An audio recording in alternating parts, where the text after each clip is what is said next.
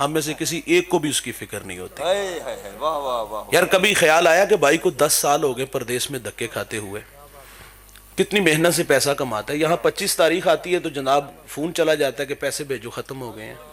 واہ واہ واہ. زیرو سے ہیرو یہ ہمیں بناتے ہیں, ہمیں گاؤں کا چودھری یہ بناتے ہیں. کلف لگے کپڑے جو ہم پہنتے یہ پردیسیوں کی وجہ سے پہنتے ہیں. آج ہم 17ویں 18ویں سکیل کے افسر بنے تو ان پردیسیوں کی وجہ سے بنے ہیں. لیکن افسوس یہ ہے بھائی, کبھی خیال نہیں آیا کہ بھائی کو واپس آ جانا چاہیے.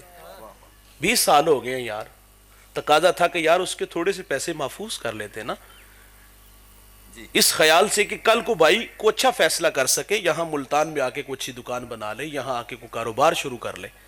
لیکن ہوتا کیا ہے, وہ بیچارہ جب 20-30 سال بعد واپس آتا ہے نا, کام کرنے کے قابل نہیں رہتا, بوڑھا ہو جاتا ہے. جو جہاں سے وہ شروع ہوتا ہے نا, اس کو وہیں آ کے پھر دوبارہ سے شروع ہونا پڑتا ہے. ہاں بھائی بھی پہچاننے سے انکار کر دے, تو ساڑھے واسطے کیتا کہ یہ, ہاں یہ رویے ہم نے لوگوں کے دیکھے. وہ بیچارہ کریانے کی چھوٹی سی دکان بنا کے بیٹھ جاتا ہے اور رات کو 1500-2000 وہ اس میں سے کیا اس نے بچانا ہوتا ہے. او بھائی جان میں کہتا ہوں ان پردیسیوں کے حال پہ رحم کرو یار. پردیس اتنا آسان نہیں چھوڑنا. پردیس دیس کی محبت اللہ نے فطری محبت رکھی ہے. میرے نبی جب ہجرت کر کے مدینہ تشریف لاتے ہیں نا, تو بلال حبشی رضی اللہ تعالیٰ عنہ اس قدر روئے, اتنا روتے تھے کہ بیمار ہو گئے. اور مکہ کی جدائی میں آپ نے دکھی اشعار پڑھے. سیدہ عائشہ رضی اللہ تعالیٰ عنہ نے حضور سے عرض کیا کہ حضور بلال تو رو رو کے بیمار ہو گئے ہیں.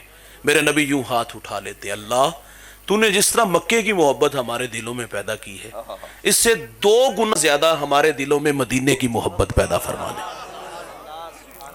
تو یہ فطری محبت ہے. وطن چھوڑنا آسان نہیں بھائی جان, لیکن سیدنا صدیق اکبر رضی اللہ تعالیٰ عنہ نے یہ فطری محبت رسول اللہ کی محبت میں قربان کی.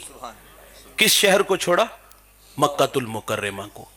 اور مکہ شہر عظمت اور مرتبہ و مقام کے حوالے سے اس کے حوالے بھی بڑے ہیں.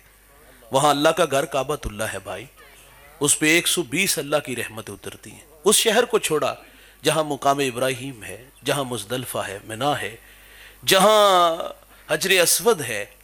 اس شہر کو چھوڑا جہاں چپے چپے پہ نبیوں نے قدم جمائے ہیں.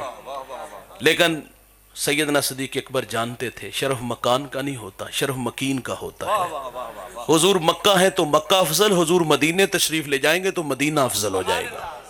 صدر ہر جا کے نشیند صدر است, صدر جس جگہ پہ بھی بیٹھ جائے وہی جگہ مقام صدر ہو جاتی ہے. حضور مکہ ہے تو مکہ افضل, مدینہ آئے تو مدینہ افضل ہو جاتا ہے. تو یہ فطری محبت سیدنا صدیق اکبر رضی اللہ تعالیٰ عنہ نے اپنے محبوب کی محبت میں پیش کر دی.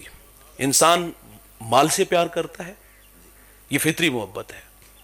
اور مال کی محبت آج میں یہاں چھوٹا سا اگر میں یہاں ترغیب دلاؤں کہ بھائی جان سعد مسجد ہمارے اس کے متصل مدرسہ ہے, ہمیں یہاں پیسوں کی ضرورت ہے, ہم نے عمارت بنانی ہے, بچوں کے لیے چھت نہیں ہے, تو یہاں بیٹھے کچھ ہمارے جیسے ماڑے لوگ بھی ہوں گے اور کچھ لوگ تگڑے بھی ہوں گے. تو یہاں ترغیب اس لیے دلائیں گے کہ چلو دیکھا دیکھی لوگ اٹھ کے کوئی اپنی طرف سے مدرسے کے لیے خدمت پیش کریں گے. اور ہمیں پتہ ہوتا ہے کہ یہاں بیٹھنے والے کی پوزیشن کیا ہے, یہاں کروڑ پتی بھی ہوں گے, کچھ لوگ غریب ہوں گے. تو جب ترغیب دلائی جاتی ہے تو جب جیب میں ہاتھ ڈالا جاتا ہے, امیر بھی ڈالتا ہے اور غریب بھی ڈالتا ہے. غریب تو 50 ہی دے گا نا, تو امیر کی بھی کوشش ہوتی ہے کہ جو سب سے چھوٹا نوٹ ہے وہی میں اللہ کی راہ میں پیش کروں. ہم مال خرچ کرنے میں کافی حد تک جو ہے نا وہ کمزور لوگ ہیں. ہاں جہاں نفس کو ہضم ملے نا وہاں دولت لوٹاتے ہیں. کتوں کی لڑائی آئے تو 50,000 دے دیتے ہیں, کرکٹ میچ ہے تو 1 لاکھ وہاں انعام دے دیتے ہیں, کیونکہ وہاں 80-85 دیہات آئے ہوئے ہیں اور انہوں نے جا کے اس کی سخاوت کے تذکرے کرنے ہیں. جہاں نفس کو ہضم ملتی ہے دولت وہاں ہم لوٹاتے ہیں, اور جہاں اللہ راضی ہوتا ہے وہاں لوگوں کو ہم نے دیکھا ہے. تو 150 والا ہی ماحول ہوتا ہے. مدرسے کی دیواریں کھڑی ہیں, سال بعد پھر دوبارہ گر جاتی ہیں. تو سیدنا صدیق اکبر رضی اللہ تعالیٰ نے یہ فطری محبت, مال کی محبت حضور کی محبت میں قربان کر دی بھائی جان. صدقہ 2 طرح کا ہوتا ہے, ایک خفیہ اور ایک اعلانیہ. اعلانیہ اس وقت جائز ہوتا ہے جب ترغیب دلانا مقصود ہو, جب ترغیب دلانا مقصود نہ ہو تو پھر خفیہ صدقہ افضل ہے. تو سیدنا صدیق اکبر رضی اللہ تعالیٰ عنہ نے خفیہ بھی دیا اور اعلانیہ بھی اللہ کی راہ میں پیش کیا. خفیہ کی کہانی کیا ہے بھائی؟ آؤ، آپ کا انداز کتنا خوبصورت ہے. حضرت عمر رضی اللہ تعالیٰ عنہ حضرت سیدنا صدیق اکبر رضی اللہ تعالیٰ عنہ کی خدمت میں حاضر ہوئے تو وہاں ایک رجسٹر پڑا ہوا تھا، اس پہ کچھ مجبور لوگوں کے نام لکھے تھے اور 7 معاونین کے بھی نام تھے. ایک جگہ خالی تھی، بیوہ کا نام تھا اور خدمت گزار کا نام نہیں تھا. حضرت عمر رضی اللہ تعالیٰ عنہ وہاں اپنا نام لکھ دیتے. اگلے دن اس کے گھر گئے، کہا بہن میرے لائق کو حکم ہے تو آپ ارشاد کرو. کہا آنے والا اپنی ڈیوٹی دیکھ کے چلا گیا ہے اور وہ بڑا ذمہ دار ہے. وہ آتا ہے، دستک دیتا ہے، میرے گھر کے برتن دھوتا ہے، جھاڑو دیتا ہے، مشکیزیں بھرتا ہے. حضرت عمر رضی اللہ تعالیٰ عنہ فرماتے میں دوسرے دن جلدی چلا گیا. میں نے پھر دستک دی. میں نے کہا بہن حاضر ہوں. کہا وہ آنے والا اپنی ڈیوٹی پوری ذمہ داری سے سر انجام دیتا ہے، سارے کام کر کے چلا گیا. فرماتے میرے دل میں شوق پیدا ہوا کہ میں اس جوان کی زیارت تو کروں. وہ جوان ہے کون؟ فرماتے میں تھوڑا سا اور جلدی چلا گیا اور ایسے زاویے میں کھڑا ہو گیا جہاں سے آنے والا مجھے آسانی سے دکھائی دے سکے. فرماتے ایک صاحب آئے اور میری نظر ان پہ پڑی، اندھیرا تھا، مجھے دکھائی نہ دیے تو میں نے آواز دے کے کہا کون ہو آپ؟ تو آواز آتی ہے امیر المومنین. حضرت عمر رضی اللہ تعالیٰ عنہ فرماتے میں آگے گیا تو دیکھا حضرت سیدنا صدیق اکبر رضی اللہ تعالیٰ عنہ کے پاؤں میں جوتے ہی نہیں تھے. میں نے عرض کیا حضور والا جوتے ہیں نہیں یا ارادتاً نہیں پہنے؟ تو آپ فرماتے ہیں یہ وقت لوگوں کے آرام کا ہے اور میں اس لیے جوتے نہیں پہن کے آیا کہ کہیں میرے قدموں کی آہٹ کی وجہ سے کسی کی نیند میں خلل نہ پڑے. رک جائیے گا بھائی جان 2 لمحوں کے لیے. ہم اس کو بغور دیکھیں تو ہم کہتے قدموں کی آہٹ کتنی آواز دے گی، کیا ہے شور؟ اور پھر ہم اپنے رویوں پہ غور کریں. شادی تو آپ نے اپنے بیٹے کی کرنی ہے نا بھائی، محلے والوں کو کیوں ذلیل کرتے ہو؟ نکاح سے 10 دن پہلے پورے دیہات کو ہم سونے نہیں دیتے. اللہ نے دولت دی ہے، سنبھال کے رکھو. اور کوئی بیچارہ نمازی کہہ ہی دینا کہ پتر آواز ہی کٹ کر لا تھوڑی جی ڈیک دی، تو آگے سے آوازیں آپ سنتے میرے گھر میں گانا چل رہا ہے بابا تینوں کی مسئلہ ہے. اور پھر رد عمل آتا ہے سامنے، چھت پہ اوباش لڑکوں کو لے کے چڑھے گا اور اس شریف آدمی کی بیٹیوں کو چھیڑے گا، آوازیں کسے گا، کبھی گندگی پھینک جائے گا اس کے دروازے کے سامنے، کبھی روڑے اٹکائے گا. کیا غلط اس نے کہا آپ کو؟ یہی کہا ہے نا آواز کم کر دو. ہم اپنے رویوں پہ غور کریں. ہماری شرارتوں سے ہمارے ہمسائے محفوظ نہیں.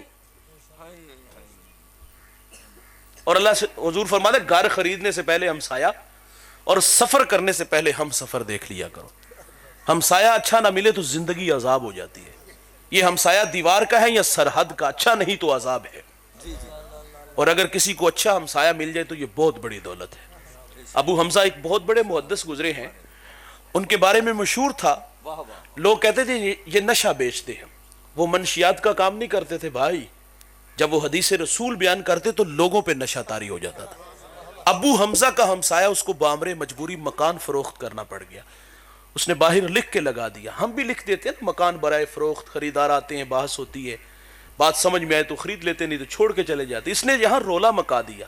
اس نے اپنی دیوار کے باہر لکھ دیا کہ 2000 درہم میرے مکان کی قیمت اور 2000 درہم ابو حمزہ کی ہمسائیگی کا لوں گا. تو لوگوں کی ایک لمبی لائن لگ گئی 4000 دینار دینے کے لیے. اور جب ابو حمزہ کو پتا چلا کہ میرا ہمسایہ، میرا گوانڈی مکان بیچ کے یہاں سے جا رہا ہے، تو آپ نے خادم کو 4000 دینار دیے. فرمایا جلدی جاؤ اور یہ جا کر کے میرے ہمسائے کو دے آؤ اور اسے کہنا کہ یہ ویسے ہی رکھ لو لیکن مجھے چھوڑ کے نہ جانا. یہ ہے ہمسائے. اچھا کچھ ہمسائے گلی محلہ بستی شہر کیا دنیا ہی چھوڑ جائے نا تو لوگ اللہ کا شکر ادا کرتے. لوگ دیگے چڑھاتے کہ فتنہ زمین میں چلا گیا. ہم اپنے رویوں پہ غور کریں بھائی. ہماری شرارتوں سے تو ہمارا ہمسایہ نہیں محفوظ. ہم نے بیٹے کا نکاح کیا تو ڈولک کی تھاپ پہ ماں بہن بیٹیاں سب پکڑے ڈال رہی ہیں. نکاح کا تو مقصد تھا برائی کے آگے بند ماننا. پاؤں میں جوتا کیوں نہیں پہنا بھائی؟ کہ میرے قدموں کی آہٹ کی وجہ سے کسی کی نیند میں خلل نہ پڑے. اب ہم دیکھ سکتے ہیں ہم نے کتنے لوگوں کی زندگی عذاب بنائی ہے. اور دوسری بات کہ آپ اس وقت میں آتے ہیں جس وقت میں اللہ کے علاوہ انہیں کوئی نہیں دیکھتا. ہمارے ہاں ویسے تصور یہ ہے کہ نیکی وہ ہوتی ہے جو دکھائی دے. عمرہ کرنے گئے, سیلفی لے کے فیس بک پہ ڈالو, دکھائی دی گئی. ہم نے لوگوں کو لائن میں کھڑا کر کے 500 کا نوٹ دیا, صبح 8 بجے ٹائم دیا, اور خود نواب کا بیٹا 10 بجے آیا. اور لائن میں بیٹیاں بھی کھڑی ہیں, جوان, بوڑھے بزرگ اور بوڑھی مائیں بھی کھڑی ہیں, اور کمزور لاغر لوگ لائن میں کھڑے ہیں. 8 سے 12 بجے تک اس نے 500 روپے دینے کے لیے ذلیل کر دیا. میں ایک سفر میں تھا تو ایک جگہ رش دیکھا. میں نے دوست سے کہا یہاں رکو یار, اللہ خیر فرمائے, کوئی حادثہ تو نہیں ہوا. ہم نے رک کر کے پوچھا تو کہا کہ یہاں سخی ہر جو ہے وہ سنڈے کو لوگوں کو جمع کر کے یہاں خدمت کرتا ہے. یقین جانو اس میں جوان بیٹیاں بھی تھی, بوڑھی مائیں بھی تھی. اتنا کلیجہ پھٹا کہ یار یہ بھی کوئی انداز ہے خدمت کرنے کا. یہ ترغیب نہیں, بعض کا ہم اس کو ترغیب کا نام دیتے ہیں. یہ ہم ترغیب کا نام دے, ترغیب نہیں, یہ غربا کی تذلیل ہوتی ہے بھائی. یہ دولت کی نمائش ہے. ہم 500 کا نوٹ دیتے ہیں تو دکھا کے, ہم آٹے کا تھیلا دیتے ہیں تو دکھا کے. میں صادق آباد ایک جگہ حاضر ہوا تو وہاں سردار صاحب کے پاس ہم چائے کے لیے بیٹھے, تو مجھے وہ کہتا کہ میرے دسترخوان پہ روزانہ 200 لوگ کھانا کھاتے. میں نے کہا جی اللہ آپ کو جزا دے. تو ساتھ ہی مجھے کہتے کہ ایک دفعہ میں صرف یہ دیکھنے گیا کہ میرے ملازم میرے مہمانوں کے ساتھ اچھا تعاون, اچھا برتاؤ کرتے ہیں. تو وہ کہتا جب میں وہاں پہنچا تو ان صفوں میں میرا ایک کلاس فیلو بھی بیٹھا تھا, میرا جماعتی بھی بیٹھا تھا. تو وہ کہتا اس نے جب مجھے دیکھا تو اس نے نظریں جھکا لی, اور یہ بات کرتے ہوئے اس کے ہونٹ کپ کپانے لگے. یقیناً اس کو تو یاد آیا ہوگا کہ کبھی ایک پھٹی پہ بیٹھ کے پڑھتے تھے, آج میں غربت کی لکیر پہ, اور یہ کہاں کھڑا ہے. اور یہ بات کرتے کرتے سیٹھ صاحب کی آنکھوں میں آنسو آ گئے. تو میں نے کہا سیٹھ صاحب کچھ دسترخوان یار ایسے بھی بچھاؤ جو اللہ کے علاوہ کوئی بھی نہ دیکھے یار. کچھ لوگ ایسے ہیں یار جو اپنی عزت نفس مجروح نہیں انہیں دیتے. کچھ لوگ ان صفوں میں آ کے نہیں بیٹھتے یار. یار خرچ کرنے کا مزاج ہے تو اس طرح کرو نا, دائیں سے دو بائیں کو خبر بھی نہ ہو. ہم کہتے ہیں گمنام نیکیاں کر کے دنیا سے کچھ جاؤ, کچھ 150 نیکیاں آپ کے جنازے میں جمع ہو جائیں. مرنے کے بعد لوگ دہائی دیں کہ یہ میرے بچوں کو کپڑے لے کے دیتا تھا, یہ ہمیں 3 وقت کا کھانا کھلاتا تھا, یہ اپنے کندھوں پہ بوریاں اٹھا کے ہمارے گھر میں آٹا چھوڑنے آتا تھا. یقین جانو اگر آپ کے پاس کچھ 150 اس طرح کی نیکیاں جمع ہو جائیں نا تو جنت کا راستہ آسان ہو جائے گا. واصف علی واصف ایک ادارہ بناتے ہیں, وہ دن بدن خسارے میں جانے لگا. ٹیم نے کہا حضرت اس طرح نہیں چلے گا کام نا. تو کہا کیا ہوا؟ کہا کسی کو کتابیں فری دے رہے ہو, کسی کی فیس معاف کر رہے ہو, کسی کو یونیفارم ویسے دے رہے ہو, تو آپ کیوں اس طرح کرتے؟ کہا میں تو اپنے جنازے کے لیے بندے اکٹھے کر رہا ہوں. اور یار کچھ جنازے واسطے بھی کچھ 4 بندے ایسے اکٹھے کر لیے. لائن میں نہ کھڑا کرو یار. کسی غریب کی بیٹی کا نکاح کرنا ہے تو کیوں 150 لوگوں کو بلا کے تصویریں بنا کے فیس بک پہ ڈالتے؟ کسی غریب کی مدد کرتے ہوئے آپ 50 لوگوں کو کیوں سناتے ہو؟ ہم تو بہانے سے بتاتے ہیں کہ یار آج فلانا آیا سی تو میں انہوں 500 دیتا, میرے کو دکھ ویکھیا نہ گیا. او بھائی وہ تو آیا اس وقت آیا کہ جب کوئی بھی نہیں دیکھ رہا تھا, لیکن تو نے 50 لوگوں میں رسوا کر دیا اسے. تو خدمت کا مزاج اچھا رکھو یار. یہ ترغیب نہیں, ناراض نہ ہوئیے گا. کچھ لوگ ناراض ہو جاتے ہیں, وہ کہتے ہیں مولوی صاحب یہ کیسی بات ہے, اس طرح ترغیب ملتی ہے. نہیں یار, ترغیب کے بھی اسلام نے راستے بتائے ہیں. ہم یہاں اعلان کریں, اگر یہاں مدرسہ ہے, میں اعلان کروں یہ مدرسہ ہی ہے ماشاءاللہ.